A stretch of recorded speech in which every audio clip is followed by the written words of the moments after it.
নমস্কাৰ, ৰুচেংৰিয়ে এটা ইতিবাচক বাৰ্তা লৈ আপোনালোকৰ মাজত উপস্থিত হৈছোহি আৰু আমি বৰ্তমান আজি উপস্থিত আছোঁ শিৱসাগৰ জিলাৰ এখন ইতিহাস প্ৰসিদ্ধ অঞ্চল সাফলটিং বৰনামঘৰ।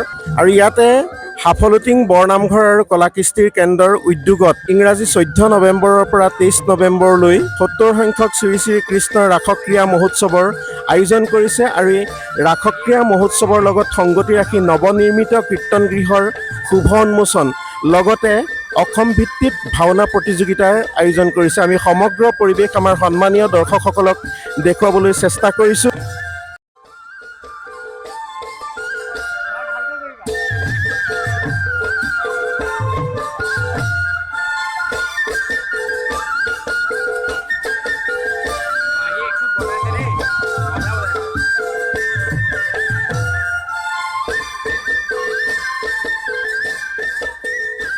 আজি সন্ধিয়াৰ ভাগলৈ লক্ষাধিক দৰ্শকৰ সমাগম হোৱাৰ সম্ভাৱনা আছে।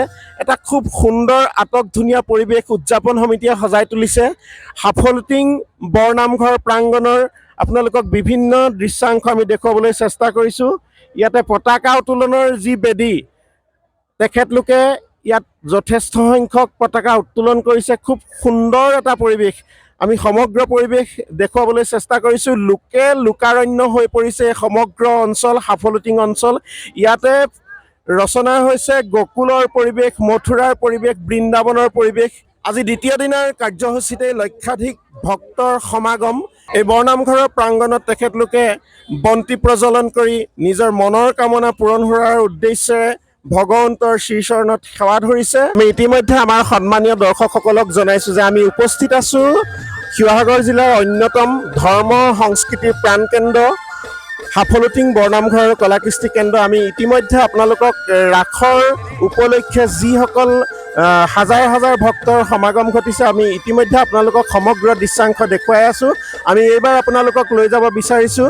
ইয়াতে এখন আটকধুনীয়া প্ৰদৰ্শনী তেওঁলোকে আয়োজন কৰিছে আৰু প্ৰদৰ্শনীত অসমৰ বিভিন্ন প্ৰান্তৰ নাৰ্চাৰীয়ে হওক, গ্ৰন্থপীঠেই হওক আৰু আত্মসহায়ক গোটৰ বিভিন্ন বিপণী ইয়াত উপলব্ধ।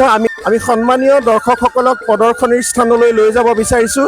এটা সুন্দৰ পৰিৱেশ আপোনালোকে আমাৰ স্ক্ৰীণত প্ৰত্যক্ষ কৰিছে। এটা সুন্দৰ পৰিৱেশৰ মাজতে আজি লোকাৰণ্য হৈছে সাফলটিং বৰনামঘৰ অঞ্চল। আমি সমগ্ৰ দৃশ্যাংশ আপোনালোকক দেখুৱাই থাকিবলৈ চেষ্টা কৰি আছোঁ।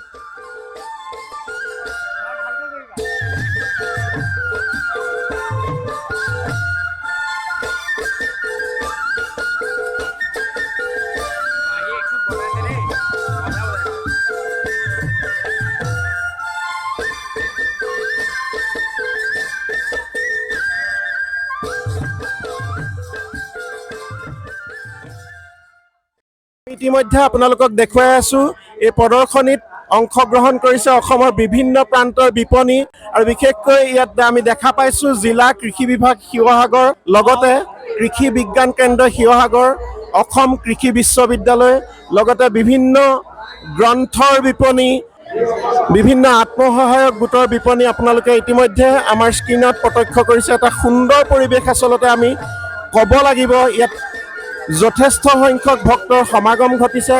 এটা ইতিহাস প্ৰসিদ্ধ অঞ্চল শিৱসাগৰ জিলাৰ অন্যতম ধৰ্ম সংস্কৃতিৰ চৰ্চাৰ প্ৰাণকেন্দ্ৰ সাফলটিং বৰনামঘৰ আৰু কলাকৃষ্টি কেন্দ্ৰ। আমি সমগ্ৰ পৰিৱেশ আপোনালোকক দেখুৱাই থাকিবলৈ চেষ্টা কৰিছোঁ। আৰু আপোনালোকে দেখিছে এটা খুব গুৰুত্বপূৰ্ণ বাৰ্তা, আচলতে ইতিবাচক বাৰ্তা। গামোচাত বোৱা ভাগৱত গীতা, নামঘোষা আৰু গুণমালা। হেমপ্ৰভা চুতীয়া মৰাণৰ পৰা তেখেতলোকে আহিছে আৰু তেখেত হৈছে বয়ন শিল্প পদ্মশ্ৰী বঁটা প্ৰাপক। আমি সেই বিপণীখনলৈ সোমাই যাব বিচাৰিছোঁ, আপোনালোকক দেখুৱাবলৈ চেষ্টা কৰিছোঁ। গামোচাত বোৱা ভাগৱত গীতা আৰু নামঘোষা আৰু গুণমালা। আমি পোনপটীয়াকৈ হেমপ্ৰভা চুতীয়া যিগৰাকী বয়ন শিল্প পদ্মশ্ৰী বঁটা প্ৰাপক, আমি তেখেতৰ ওচৰলৈ যাব বিচাৰিছোঁ আৰু তেখেতৰ অনুভৱ সম্পৰ্কে এই অনুষ্ঠানটোত উপস্থিত থাকি তেখেতৰ যি অনুভৱ সম্পৰ্কে আমি কিছু কথা জানিব বিচাৰিছোঁ। সাফলুটিং বৰনামঘৰ কলা কৃষ্টি কেন্দ্ৰৰ 70 সংখ্যক শ্ৰী শ্ৰীকৃষ্ণৰ ৰাসক্ৰীড়া মহোৎসৱ এই অনুষ্ঠানলৈ আমাক কৰ্মকৰ্তাসকলে আমন্ত্ৰণ জনালে আৰু আহি আমাৰ হাতৰ যি সৃষ্টিকৰ্ম সেয়া অকণমান প্ৰদৰ্শন কৰা হ'ল। ৰাইজক দেখুৱাবৰ সুবিধাৰ্থে তেওঁলোকে আমাক আমন্ত্ৰণ জনালে। আহি ভাল লাগিছে আৰু ভাল লাগিছে তাতোতকৈ আমাৰ ৰাইজে যি ধৰণে আহি এটা জনসমুদ্ৰৰ পৰিৱেশৰ সৃষ্টি কৰিছে, এইটোক লৈ ভাল লাগিছে। আমাৰ অসমীয়া মানুহখিনিয়ে যদি আমাৰ জাতিটোৰ ভাষা, কৃষ্টি আৰু সংস্কৃতি ধৰি ৰখাৰ যদি প্ৰয়াস নকৰে, তেতিয়াহ'লে আমাৰ জাতিটো কেনেকৈ জীয়াই থাকিব। গতিকে মোৰ অনুভৱ হৈছে আজি এই ৰাস মহোৎসৱৰ জৰিয়তে আমাৰ সমগ্ৰ শিৱসাগৰৰ মানুহখিনি মানে ৰাইজ যি ধৰণে ওলাই আহিছে আমাৰ নিজৰ যিটো আমাৰ কি কয় পৰম্পৰা সাজপাৰ পিন্ধি, গতিকেলৈ তাক লৈ মই গৌৰৱবোধ কৰিছোঁ। ভাল লাগিছে, সুখ লাগিছে আৰু মই ৰাইজৰ মৰম আৰু আশীৰ্বাদ পাবলৈ এই অনুষ্ঠানৰ জৰিয়তে মোক যি সুবিধা দিলে, তাৰ কাৰণে মই এই অনুষ্ঠানৰ সমূহ কৰ্মকৰ্তালৈ মোৰ আন্তৰিক শ্ৰদ্ধা ও কৃতজ্ঞতা জ্ঞাপন কৰিছোঁ। আমি ৰুচাংৰিয়ে সংস্কৃতি বা সংস্কৃতিৰ জগতখনৰ বিভিন্ন ইতিবাচক বাৰ্তালৈ আমি আপোনালোকৰ মাজলৈ আহিছোঁ। বিভিন্ন সংস্কৃতিৰ ইতিবাচক বাৰ্তালৈ আপোনালোকৰ মাজত থিয় হওঁ আৰু আজি আমি লগ পাইছিলোঁ হেমপ্ৰভা চুতীয়া বাইদেউক। এটা ইতিবাচক বাৰ্তা ক'ব লাগিব অসমীয়া জাতিটোৰ বাবে, অসমীয়া সংস্কৃতিটোৰ বাবে। আমি চুতীয়া বাইদেউক বিশেষভাৱে ধন্যবাদ আৰু কৃতজ্ঞতা জনাইছোঁ। আৰু ইতিমধ্যে আপোনালোকক সমগ্ৰ দৃশ্যাংশ আমি দেখুৱাই আছোঁ। আমি প্ৰদৰ্শনীস্থলীত উপস্থিত আছোঁ আৰু আমি লগ পাইছোঁ এই প্ৰদৰ্শনী উপ সমিতিৰ সন্মানীয় সহকাৰী সম্পাদক জিতুমণি নাথ ডাঙৰীয়া। আমি তেখেতৰ ওচৰলৈ যাব বিচাৰিছোঁ আৰু তেখেতৰ অনুভৱ সম্পৰ্কে আমি কিছু কথা জানিব বিচাৰিছোঁ। নমস্কাৰ। 70 সংখ্যক শ্ৰী শ্ৰীকৃষ্ণ ৰাসক্ৰীড়া মহোৎসৱ আৰু অসম ভিত্তিক ভাওনা প্ৰতিযোগিতাত আজি দ্বিতীয় দিৱসত উপস্থিত হোৱা সমূহ ধৰ্মপ্ৰাণ বৈষ্ণৱবৃন্দলৈ আমাৰ অন্তৰৰ গভীৰতম কোণৰ পৰা শ্ৰদ্ধা, ভক্তি আৰু সেৱা নিবেদন কৰিছোঁ। আজি আমি সাফল্যটিং এই ৰাসক্ৰীড়া মহোৎসৱ আৰু ভাওনা অসম ভিত্তিক ভাওনা প্ৰতিযোগিতাৰ লগত সংগতি ৰাখি এখনি আমি প্ৰদৰ্শনী অনুষ্ঠিত কৰিছোঁ। প্ৰদৰ্শনীখন আমি বাৰেৰহণীয়া কৰিবলৈ আমি যথেষ্ট যত্ন কৰিছোঁ। এই প্ৰদৰ্শনীলৈ আহিছে পদ্মশ্ৰী বঁটা প্ৰাপক অসমৰ হস্ততাঁত শিল্পক বিশ্ব দৰবাৰ লৈ যোৱা গুণমালা নামঘোষা আৰু গীতাৰ শ্লোকক গামোচাত অংকন কৰি অসমৰ শিপিনীসকলৰ কৰ্মৰাজি তথা আমাৰ অসমৰ শংকৰী সংস্কৃতিক বিশ্ব দৰবাৰত পৰিচয় কৰাই দিয়া হেমপ্ৰভা চুতীয়া বাইদেউ আমাৰ মাজত উপস্থিত হৈছেহি। ইয়াৰ উপৰিও বাঁহ বেতৰ শিল্পৰ যোগেদি অসমৰ শিল্পৰাজি জগত সভালৈ লৈ যোৱা মোহন শইকীয়া ডাঙৰীয়া আমাৰ মাজত উপস্থিত হৈছেহি। আমাৰ কাৰণে অতি আনন্দৰ কথা। আৰু লগতে আমাৰ থলুৱা বাদ্যযন্ত্ৰক আজিৰ তাৰিখতো, আজিৰ সময়তো খুব সুন্দৰকৈ সংৰক্ষণ কৰি যি সময়ত ইলেক্ট্ৰিকেল বাদ্যযন্ত্ৰই সমগ্ৰ পৃথিৱীত চানি ধৰিছে, সেই সময়ত থলুৱা বাদ্যযন্ত্ৰক খুব সুন্দৰকৈ গোটেই বিশ্ববাসীৰ আগত দাঙি ধৰা অসমৰ থলুৱা বাদ্য সংৰক্ষণ কৰি যি ধৰণে মহান কাম হাতত লৈছে তেখেত হৈছে দ্বিজেন গগৈদেৱ। তেখেতো আমাৰ মাজত উপস্থিত হৈছেহি আৰু দুখনকৈ কিতাপৰ দোকান আমাৰ মাজত উপস্থিত হৈছেহি। ধেমাজিৰ পৰা আমাৰ যিখিনি পৰম্পৰাগত সাজ পোছাক তেওঁলোকৰ দলো আহি আমাৰ মাজত উপস্থিত হৈ প্ৰদৰ্শনীখন খুব সুন্দৰ কৰি তুলিছে। আৰু প্ৰদৰ্শনীলৈ আমি সমূহ ধৰ্মৰ ৰাইজক আমি সেৱা আৰু শ্ৰদ্ধা নিবেদন কৰিছোঁ। লগতে এই আপোনালোকৰ পৰ্টেলৰ মাধ্যমেও সমগ্ৰ ভক্তবান বৈষ্ণৱবৃন্দলৈ এই মহাৰাসৰ শুভক্ষণত আমাৰ অন্তৰৰ পৰা সেৱা নিবেদন কৰিছোঁ। হয়, নিশ্চয়কৈ ক'ব লাগিব ইতিমধ্যে তেখেতলোকে আয়োজক সমিতিয়ে যি পদক্ষেপ হাতত লৈছে, এই প্ৰদৰ্শনী অনুষ্ঠিত কৰাৰ জৰিয়তে ইয়াত ইতিমধ্যে উল্লেখ কৰিছে তেখেতে হেমপ্ৰভা চুতীয়া বাইদেউ। তেখেতলোকে যি গামোচাত গুণমালাৰ শ্লোক, গীতাৰ শ্লোক তেখেতলোকে নিজে হাতে বৈ ৰাইজৰ আগত প্ৰদৰ্শন কৰিছে আৰু উল্লেখ কৰিছে তেখেতলোকে লোক সংস্কৃতিৰ সাধক দ্বিজেন গগৈ ডাঙৰীয়া থলুৱা বাদ্য যি নিৰ্মাণ কৰি জগত সভাত নিজৰ পৰিচয় দাঙি ধৰিবলৈ সক্ষম হৈছে। গতিকে যিটো তেখেতলোকৰ পদক্ষেপ, এই পদক্ষেপক আমি ধন্যবাদ জনাইছোঁ আৰু শলাগ লৈছোঁ।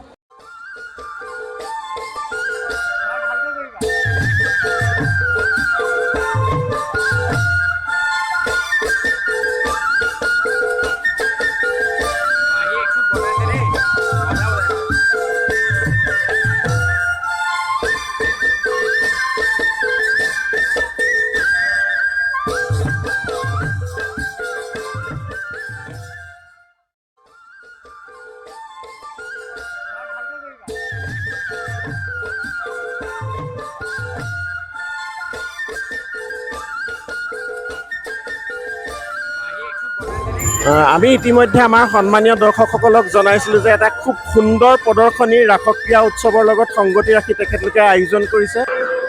আমি বৰ্তমান উপস্থিত আছোঁ সুৰ সমলয় কলা সংস্থান। আপোনালোক সকলোৰে চিৰপৰিচিত অসমৰ থলুৱা বাদ্য নিৰ্মাণৰ যোগেদি নিজকে জগত সভাত পৰিচয় দিবলৈ সক্ষম হৈছে সেইজন মহান শিল্পী দ্বিজেন গগৈ ডাঙৰীয়া।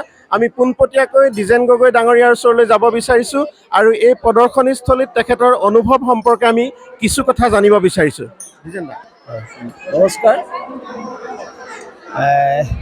আমি ইয়াতে আহি খুব আনন্দিত আৰু নিজকে গৌৰৱান্বিত, যিহেতু এইবাৰ ৭৫ সংখ্যক সাফল্যটিং ৰাস উৎসৱত যথেষ্ট মানুহৰ সমাগম হৈছে।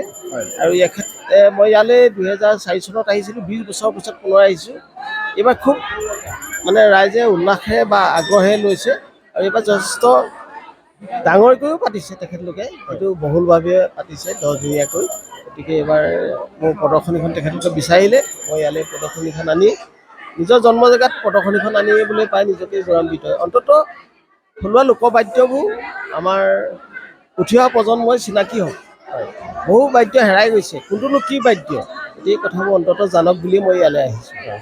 ধন্যবাদ জনাইছোঁ। লগতে আৰু এটা কথা আপোনাৰ পৰা জানিব বিচাৰিছোঁ, আজি প্ৰদৰ্শনীস্থলীত আপোনালোকে কিমানবিধ থলুৱা বাদ্য প্ৰদৰ্শন কৰিব চেষ্টা কৰিছে? মোৰ এনেই 200 ওপৰত বাদ্য আছে, অন্ততঃ 200 বিধ ইয়ালৈ আহিছে বুলি ধৰিছোঁ। আৰু এই মুহূৰ্তত এভাগী থলুৱা বাদ্য গগনা, অসমীয়া লোক সংস্কৃতিৰ অনবদ্য অৱদান গগনা। আমি গগনা বাদন অকণমান দ্বিজেন গগৈ ডাঙৰীয়াৰ পৰা শুনিব বিচাৰিছোঁ আৰু আমাৰ সন্মানীয় দৰ্শকসকলকো দেখুৱাব বিচাৰিছোঁ।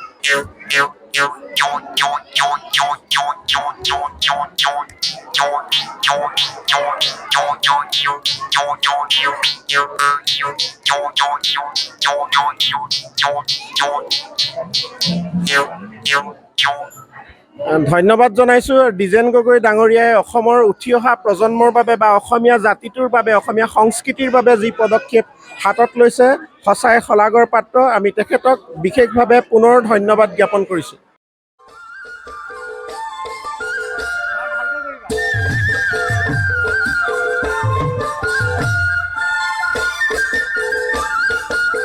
আমি ইতিমধ্যে আমাৰ সন্মানীয় দৰ্শকসকলক সমগ্ৰ পৰিৱেশটো দেখুৱাবলৈ চেষ্টা কৰি আছোঁ। আমি পুনৰবাৰ উপস্থিত হৈছোঁহি এটা আত্মসহায়ক গোটৰ বিপণী, মিলিজুলি আত্মসহায়ক গোটৰ এখন বিপণীত আমি উপস্থিত হৈছোঁ আৰু এই প্ৰদৰ্শনীত তেখেতলোকে অসমীয়া যি থলুৱা পিঠা পনা তেখেতলোকে প্ৰদৰ্শন কৰিবলৈ চেষ্টা কৰিছে আৰু ইয়াতে তেখেতলোকে অসমীয়া পৰম্পৰাগত 35 বিধ পিঠাৰ তেওঁলোকে প্ৰদৰ্শন কৰিবলৈ চেষ্টা কৰিছে। আৰু আমি আত্মসহায়ক গোটটোৰ সদস্যসকলৰ কাষলৈ যাব বিচাৰিছোঁ আৰু এই প্ৰদৰ্শনীত তেখেতলোকৰ অনুভৱ সম্পৰ্কে আমি কিছু কথা জানিব বিচাৰিছোঁ। আমি আত্মসহায়ক গোটৰ ফালৰ পৰা আমি হেৰি কৰিছোঁ, জীৱিকা সখী ফালৰ পৰা আমি কিনি বেছিয়ে আমি হেৰি কৰিছোঁ, উপকৃত হৈছোঁ চবফালৰ পৰা। আমি বেছি হৈছে অনুভৱ আমাৰ খুবেই সুন্দৰ। আমি আজি খুব আনন্দিতও হৈছোঁ। কালিৰ পৰা আমাৰ প্ৰদৰ্শনী চলি আছে। আমাৰ এই প্ৰদৰ্শনীৰ যোগেদি কালি মন্ত্ৰী মহোদয় সকলো আহিছে। মোৰ বিশেষকৈ দীঘল তিলপেঠা দেখি তেওঁলোকে গুৱাহাটীলৈ নি আৰু আশা দিছে, সেইটো লৈ আমি খুব আনন্দিত হৈছোঁ আৰু সুখী হৈ আছোঁ। আমি গোটটোৰ সদস্যসকলক বিশেষভাৱে ধন্যবাদ জ্ঞাপন কৰিছোঁ। অসমীয়া লোক সংস্কৃতিৰ এটা অনবদ্য অৱদান পিঠা পনা, তেখেতলোকে প্ৰায় 35 বিধ পিঠা এই প্ৰদৰ্শনীত প্ৰদৰ্শন কৰিছে আৰু তেখেতলোকে যি উদ্যোগ লৈছে, আমাৰ অসমীয়া সংস্কৃতিক, অসমীয়া জাতিটোক জগত সভাত পৰিচয় কৰি দিয়াৰ তেখেতলোকৰ যি প্ৰয়াস, তেখেতলোকক আমি বিশেষভাৱে ধন্যবাদ জ্ঞাপন কৰিছোঁ।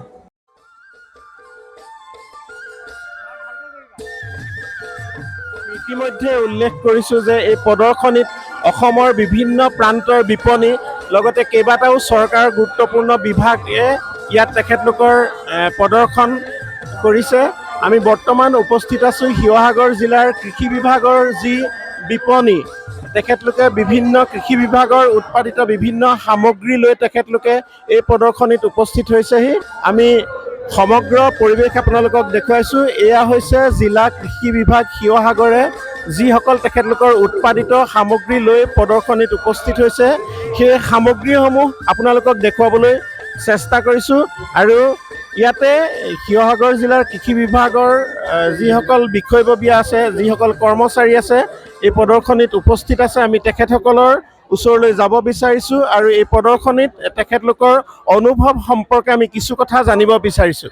সাফল্যটিং ৰাস মহোৎসৱ 70 সংখ্যক উদযাপন সমিতি তৰফৰ পৰা মানে আমাৰ ইয়াত ৰাস মহোৎসৱ পতা হৈছে আৰু ইয়াত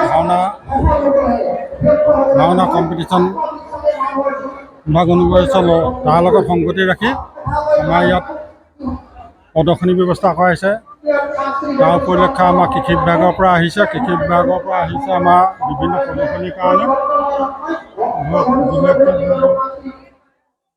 ফুলৰ আছে, কাঠফুলা আছে, আচাৰ আছে, জামজেলি তেনেকুৱা বহুতখিনি আছে।